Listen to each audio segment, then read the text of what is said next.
The screen flickers to life with a single, grainy frame, a small boy no older than 8 standing on a rain-slicked sidewalk at dusk. His coat is 2 sizes too big, sleeves swallowing his hands. A scruffy terrier mix sits obediently at his feet, tongue lolling, eyes bright despite the gloom.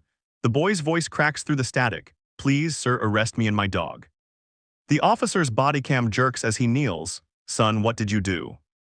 The boy's lip trembles. "We're guilty of being alive." Hit that like button if your heart just skipped, and subscribe with the bell on, because the truth behind those words will leave you speechless, and you won't want to miss what happens next. The boy's name was Eli Harper. 8 years old, freckles like cinnamon on milk, hair the color of wheat left too long in the field. The dog's name was Pickles because the first thing he ever stole was a dill spear from a picnic table when he was a pup.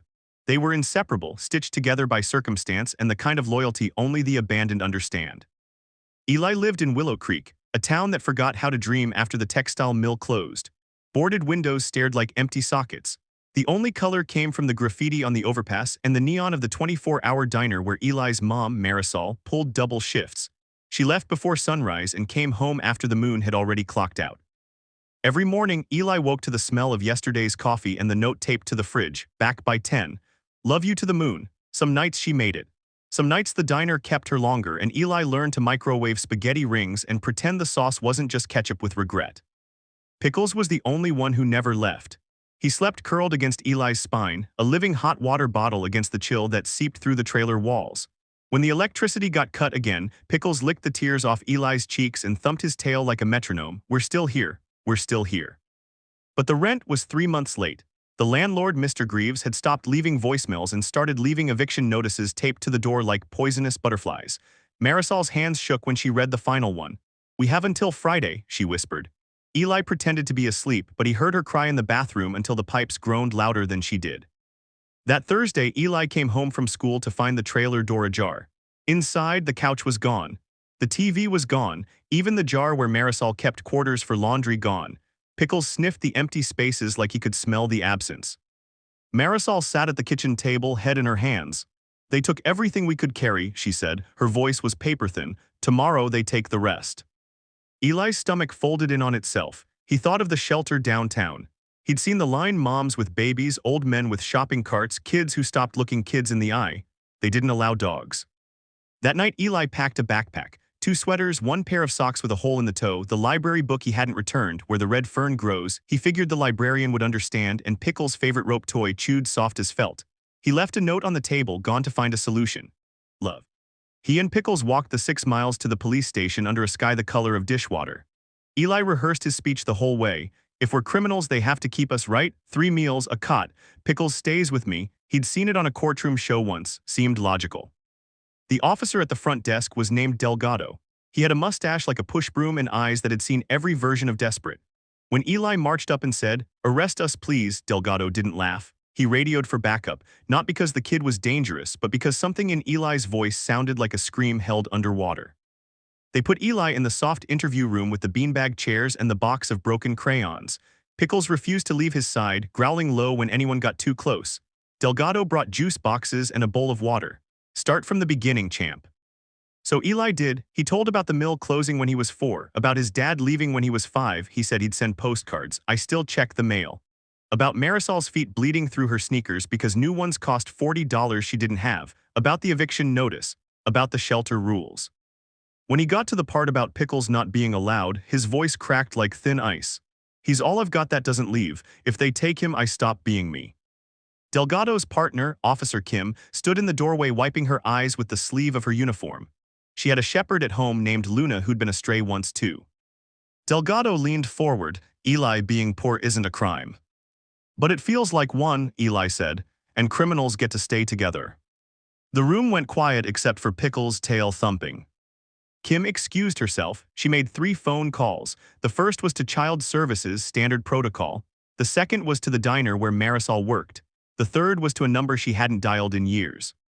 An hour later, Marisol burst through the station doors like a storm. Her apron was still on, name tag crooked. She ran to Eli and crushed him so hard his backpack strap snapped. Pickles wedged between them, licking both their faces until they tasted like salt and dog. Delgado explained the situation. Marisol's knees buckled. "I failed him," she kept saying. "I failed both of them." Kim knelt beside her. You didn't fail, you survived, there's a difference. Then came the part that turned the police station into something else entirely. The third phone call had been to Mrs. Delgado, Officer Delgado's wife, who ran the local animal rescue. She arrived with a van and a plan. The rescue had an empty duplex behind the kennels. It needed work, leaky roof, busted stove, but it had 2 bedrooms and a fenced yard. The rescue board had just approved emergency housing for families with pets. First tenants, the Harpers. Rent, whatever Marisol could pay when she could pay it. Utilities, covered by a grant from the mill's old union fund, quietly revived by retirees who remembered what it was like to lose everything. Eli looked at Delgado like he'd grown wings. You're not arresting us. Nope, Delgado said, we're promoting you to residence. The next weeks blurred into motion. The town showed up the way small towns do when they remember they're supposed to be a village. The diner owner, Mr. Patel, gave Marisol daytime shifts so she could be home at night. The high school auto shop class fixed the duplex stove for credit hours. The library forgave Eli's overdue fines and started a Pickles book club where kids read to shelter dogs on Saturdays. Eli's teacher, Ms. Rivera, noticed he stopped falling asleep in class. She asked why. He shrugged. I'm not scared anymore. One Saturday, Delgado and Kim stopped by the duplex with a pizza and a surprise. In the backyard, a wooden sign leaned against the fence, Harper House. Below it, in Pickles' paw print dipped in washable paint, S 2025. Marisol cried so hard she hiccuped. Eli just stared, mouth open, until Pickles' head butted him back to life. That night, Eli sat on the back steps with Pickles. The sky was clear enough to see the Milky Way, something he'd only read about in library books. Hey, Pickles, he whispered, we're not criminals. Pickles thumped his tail. We're just home. The camera pans out slowly. The duplex lights glow warm against the dark. Inside, Marisol laughs at something Delgado says. Kim chases Pickles around the kitchen with a slice of pepperoni. Eli stands on the porch, arms wrapped around his dog, smiling like the world finally makes sense. Like this video if you believe second chances should come with wagging tails. Subscribe and turn on notifications, because every week we're bringing you stories of ordinary people doing extraordinary things. Comment below, what would you have done if you were 8 years old, facing eviction with only a dog to your name? The truth left everyone speechless, but it also left them changed. And somewhere in Willow Creek, a little boy learned that sometimes the bravest thing you can do is ask for help, and the strongest thing a town can do is answer. End screen, subscribe button pulses. Pickles barks once as if to say, see you next time.